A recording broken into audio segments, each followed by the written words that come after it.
Today, we're going to talk about funnels and email sequences for brick and mortar practices. Welcome to the Up in My Business podcast with me, Lex Lancaster, where you'll get an inside look at all things tech, business, and my life as a physical therapist turned digital operations expert. You'll hear all about my lessons as a business owner, the ins and outs of tech for your business, and more. From SEO, websites, and email marketing to automations, launches, and copywriting, I've got you. I'm so excited you're here. Let's dive in.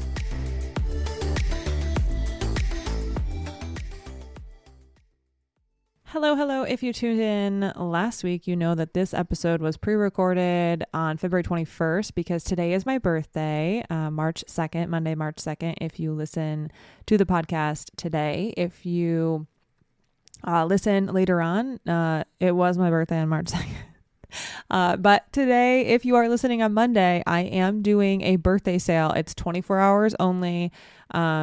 The details are not currently squared away because I'm recording this episode previously, but you will have an email if you're on my email list. If you are not, if you're not there, then, well, you probably didn't get the notification. So today is my birthday sale.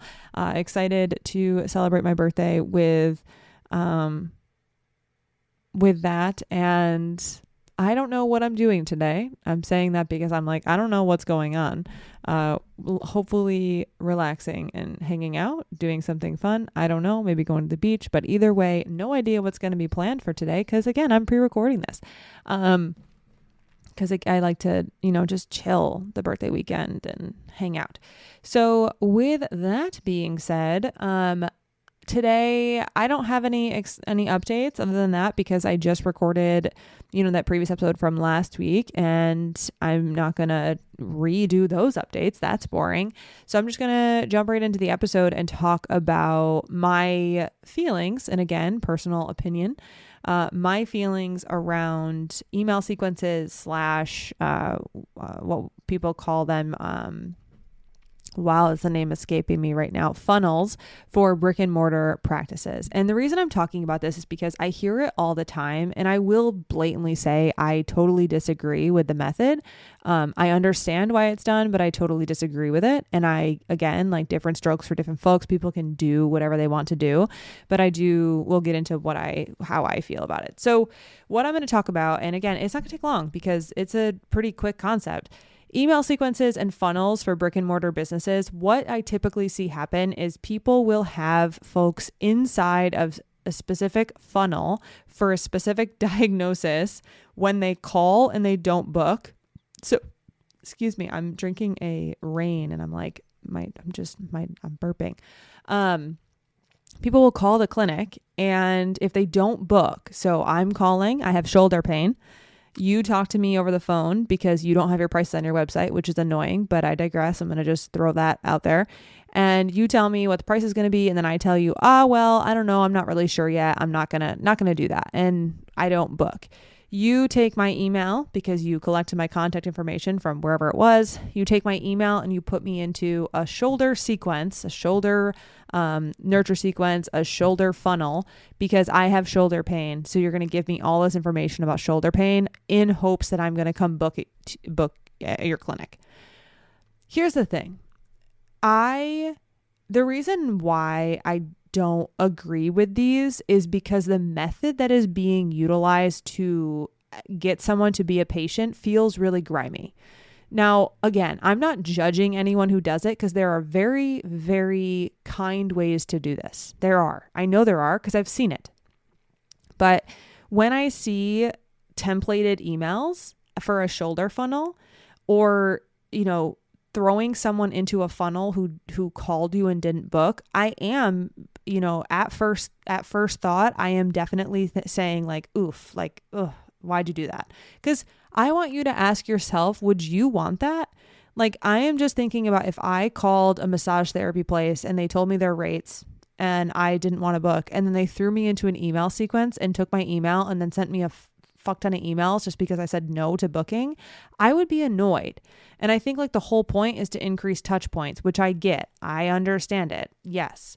There are just more ethical ways, in my opinion, to do this. And I have taught a workshop on how to do this as well. So I'm speaking from a point of like, I get sending someone an email, but I don't understand the 16 email sequence.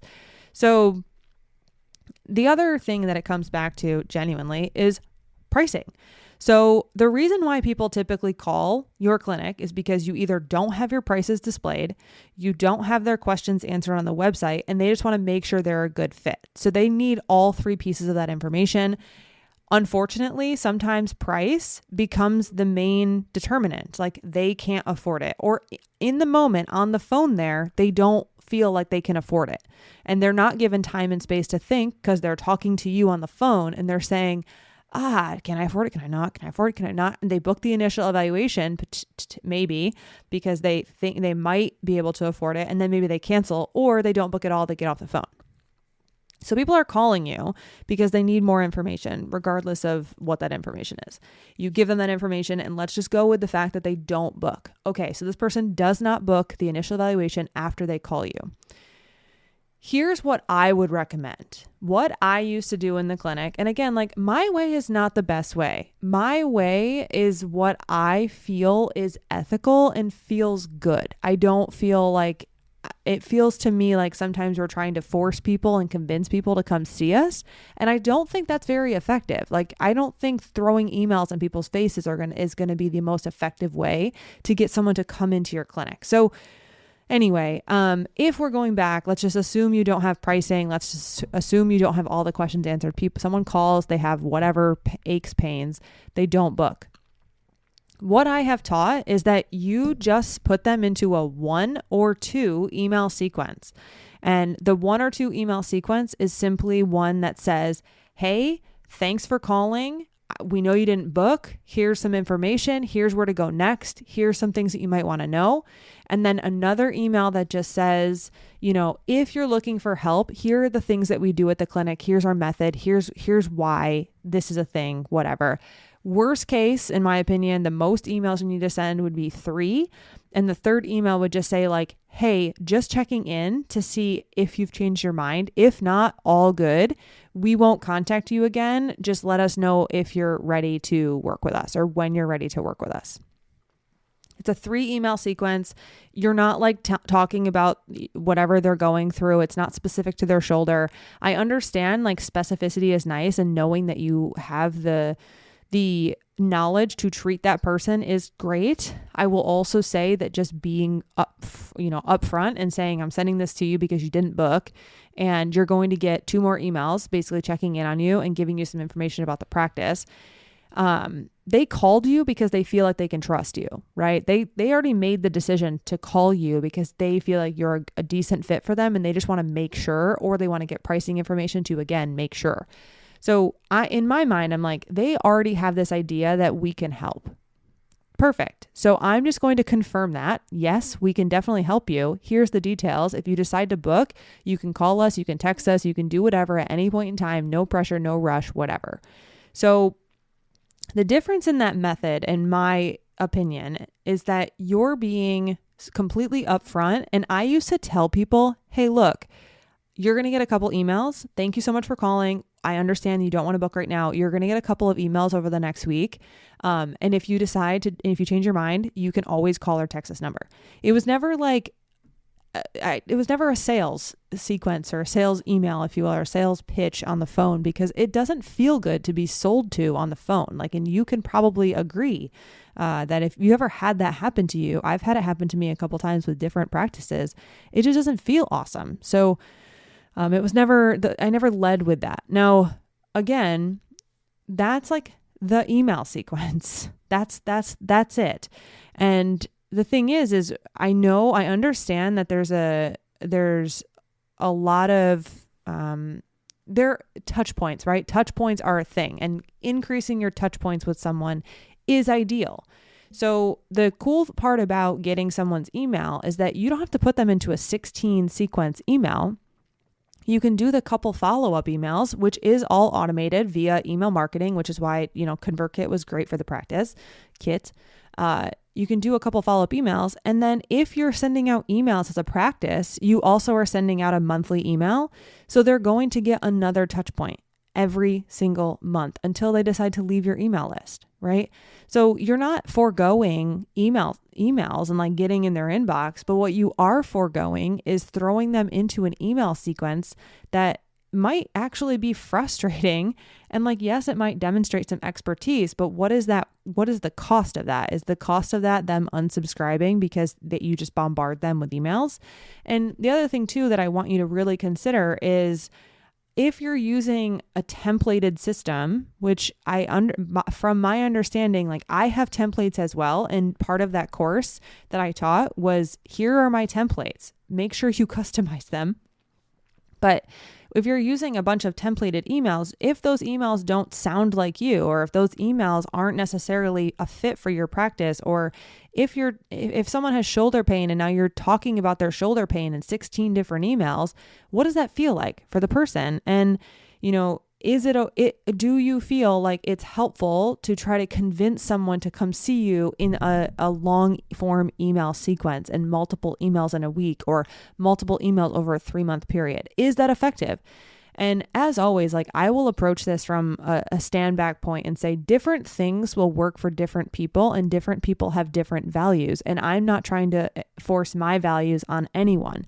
But again, like I approach my physical therapy business and my digital business the same way. I don't want to throw someone into a 16 email sequence or an 8 email sequence, a 10 email sequence without 1, their permission.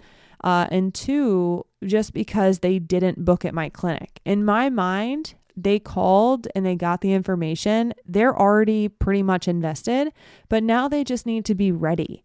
And me sending them 8 to 16 emails is not going to make them more ready to work with me. It's just going to put in their face that like, yes, I'm the one for them. Yes, I'm the one for them. Okay, I understand the cost. I don't need 16 emails to do that. I can do that in 2 different emails, right? If most of my information, again, this always goes back to your website. If most of your information is on your website, they don't need you to contact them 16,000 times. They know who you are. They know what you do. They might even go somewhere else first and then come back to you in that time. But when it comes to those like really heavy funnels and email sequences, I just don't feel like that is the best practice. And if you want to invest some time and energy into something, I would say make your FAQ sections better and make your website really speak to your ideal client and have your pricing on your website. That alone is going to be a funnel. It will be a funnel that you don't even have to put any energy into because people will funnel themselves in or out of your practice based on what you have on your website. And I do get really, you can hear in my voice, like I'm very passionate about this because I will tell you, I had someone, I posted online the other day, like people don't want to call you to ask about the price. And I put it in my stories the other day and I have a friend who's local here to me and she was like, yes, I don't want to call. And this is a customer. This is someone who is just, she does not own a business. She is not a business owner at all. And she doesn't want to call you to be sold to on the phone. And she was like, honestly, if someone has their prices on their website, I have willingly spent more money with like cash-based out-of-network people just because I wasn't sold to on the phone. And like, I didn't have my problems pitched back to me on the phone. And I was like, this is so awesome. Like to hear, right? Someone say like, yes, like I don't like this. And just, it puts a lot of pressure on people to make a financial decision with you on the phone when they're told a price. And she was like, I almost want to open up my DMs and be like, what words did she exactly say? And I'm doing it right now. Because I was like, this is a whole sermon. She said, I've probably paid more for things that have had transparent pricing without realizing it because I didn't go down the rabbit hole of trying to figure out the other options' prices. And I was like, oh my God, that's so yes. If you have prices, you're probably going to be able to work with someone much faster because they're not going to go research everyone else's prices because they know what yours are. And they already think that you're a great option anyway. And she just said, if I can avoid the used car salesman speech, like I get it. And she said, it feels so scammy to me. If it's upfront, then it's like a signal to me that you know your prices are what your product and service is worth. And I am more likely to buy into it. And I'm like, yes, have your pricing there. And she said, I will legitimately leave and never come back if there's no price on a website. It's too uncomfortable to get on a call and then have to say, oh, never mind, I can't afford that right now, and have them try to convince you otherwise. So like, food for thought, just saying. And your email sequence is not going to change that for someone if they call you and they already feel blindsided. So if we can just, if we can attack this, if we want to go like the root cause route, because I know like we all want to get to the root cause of things. If we want to talk about the root cause, then we're looking at attacking your website and making sure your website is, addressing all the concerns that folks have. You have all the FAQs answered, you have your prices there, and make it less of an alarm for people, because people know it's going to be X price. But if they can sit there and prep themselves and mentally know what the price is going to be beforehand, and also take away the option of them needing to go research other people and compare you to them, they already know your price. So again, like that's the root cause to me, is like, make sure your website says this stuff. And then you don't have to worry about that piece. And, the funnel, if you will, you don't have to have all of that, the emails to convince someone to come see you, because they're already going to be bought in. At this point, now they just need to like think about it. And believe me, their shoulder pain is not going away. Like, it's there. It's there. Their shoulder pain, whether you email them or not, is still going to bug them.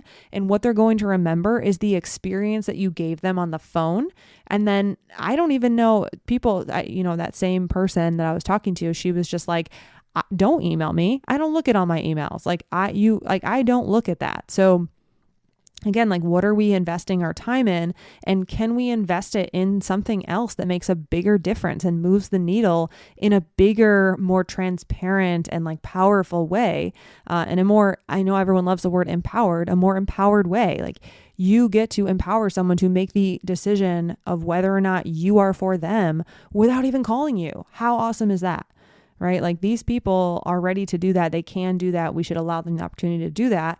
And then by throwing them into an email sequence about their shoulder pain, are we really helping them? Is that helpful? And it doesn't, like, again, I am a big proponent of email sequences. Don't get me wrong. But I think a 2 email, potentially 3 email sequence is all you need. You don't need the 16 series email.